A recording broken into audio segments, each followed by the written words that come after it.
Ассалаумағалейкум қазақ елі, қайырлы кеш. Біздер жалғастырамыз. Қазақстанға жеке тұлға банкроттығы туралы заң неге қажет? Шығарында аяғына дейін көріңіздер.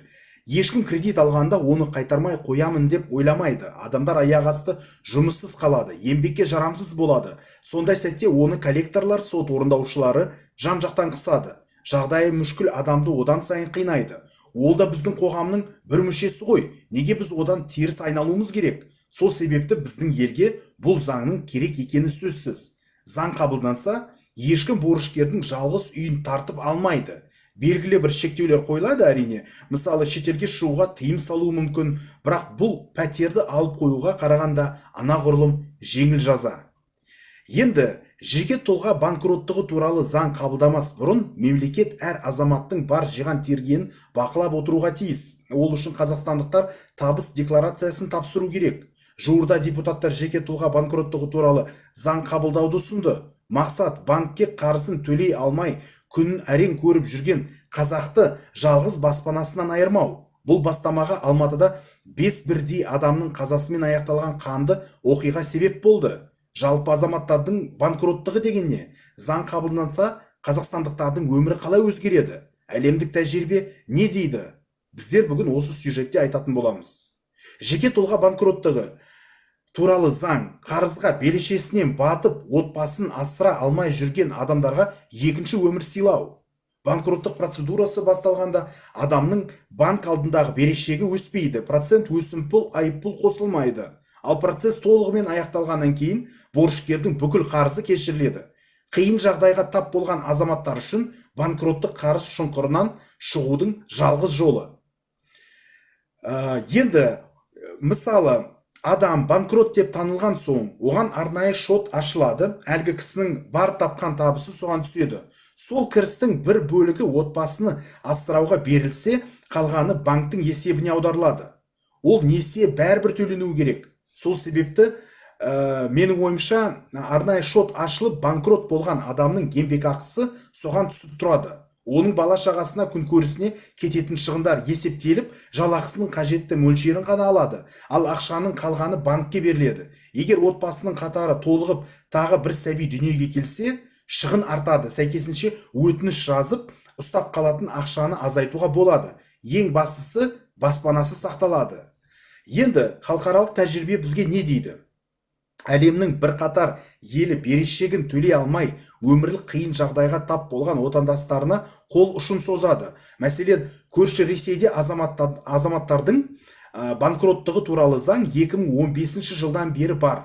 Жеке тұлға арбитражы сотты шешіммен ғана банкрот деп танылады. Бұл ретте кредитін 3 ай бойы төлемеген және кредитор алдында борышы 500 мың рубльден асатын шамамен 3 миллион теңге жеке тұлға банкрот атанады. Бірақ банкроттық процедурасын бастау оңай емес. Себебі өтініш беру үшін қарызды төлей алмайтындығы дәлелдейтін көптеген айғақ қажет.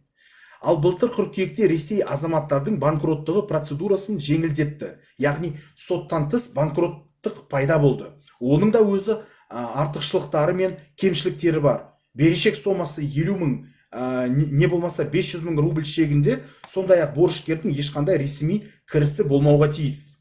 Банкроттық кемшісін тұсы да жоқ емес. Банкрот атанған адам 5 жыл бойы кредит ала алмауы мүмкін. Өйткені ол кредит аларда банкке өзінің банкроттығы туралы хабарлауға міндеттеледі. Бұдан бөлек заңды тұлға басқару органдарына қандай да бір қызмет атқару құқығынан 3 жылға айырылады. Ал Канадада адам берешегінен құтылу үшін бар мүлкін банкроттық туралы істі басқарушыларға тапсырады. Елдің әр провинциясында банкроттыққа өтініш беру тәртібі әртүрлі. Кейбір аудандарда азаматтарға өмір сүруге қажетті дүниелерді қалдыруға рұқсат етіледі. Мысалы, киім-кешек, жиһаз, тұрмыстық заттар, автокөлік, үй, отбасылық жәдігерлер, сақтандыру және тағы басқа. ақш-та банкроттық институты 19 ғасырдың соңында пайда болды. Жеке тұлға өзін банкрот деп жариялау үшін борышкердің табысы заңмен белгіленген деңгейден төмен болуға тиіс. Әр штаттың өз көрсеткіші бар. Банкроттық процедураны кезінде борышкердің мүлкі сатылады, бірақ тартып алуға тыйым салынатын активтер де бар. Айта кетері, ақш-та адамның барлық қарызы кешірілмейді. Мысалы, алимент, оқу кредиті, айыппұлдар, не болмаса кейбір салық берешегі, көлікті мас күйінде жүргізу салдарынан денсаулыққа келтірілген зиянды өтеу бойынша төлемдер.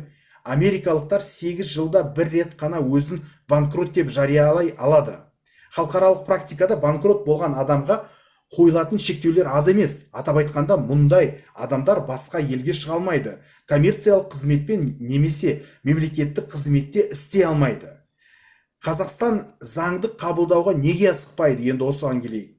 Елде жеке тұлға банкроттығы туралы заң қабылдау идеясы 2014 жылдан бері талқыланып келеді. Сол жылдары елді басқарған Нұрсұлтан Назарбаев қазақстандықтарға бұл заңның қажет екенін айтқан болатын. Ақжол партиясы да бұл іске білек сыбана кірісті, тіпті заң жобасын әзірледі. Бірақ ол үкіметтен қолдау таппады. Араға 4 жыл өтіп, Қаржы министрлігі азаматтардың қарыздарын реттеу, төлем қабілеттерін қалпына келтіру мәселелері туралы заң жобасын дайындады. Бірақ депутаттар заң жобасын шикі шала пұла әзірленген айтып сынады. Олар егер банкротқа ұшыраған жеке тұлғалардың баспанасын сақтап қалу туралы заң шықса, ипотекалық бағдарламалар қарыз беруді мүлде тоқтатуы мүмкін екенін алға тартты. Оның үстіне адамды банкрот деп жарияламас бұрын мемлекет оның бар жиған терген кірісі мен шығысын толық бақылап отыруға тиіс. Ол үшін әр қазақстандық табыс декларациясын тапсыру керек. Үкімет те осыны ескеріп, заң жобасын талқылауды жалпыға ортақ декларация енгізілгенге дейін тоқтатып тастады. Ал таяуда Алматыда болған трагедия бұл заңның қазақ қоғамына қажеттілігі тағы бір мәрте көрсетті. Осыдан кейін Ақжол фракциясы жеке тұлға банкроттығы туралы заң әзірлеу бастамасын қайта көтерді. Мәжілісмен Андрей Линкиннің айтуынша, құжат банкротқа ұшыраған азаматтардың баспанасыз қалмауына және отбасын алаңсыз асырауға мүмкіндік береді.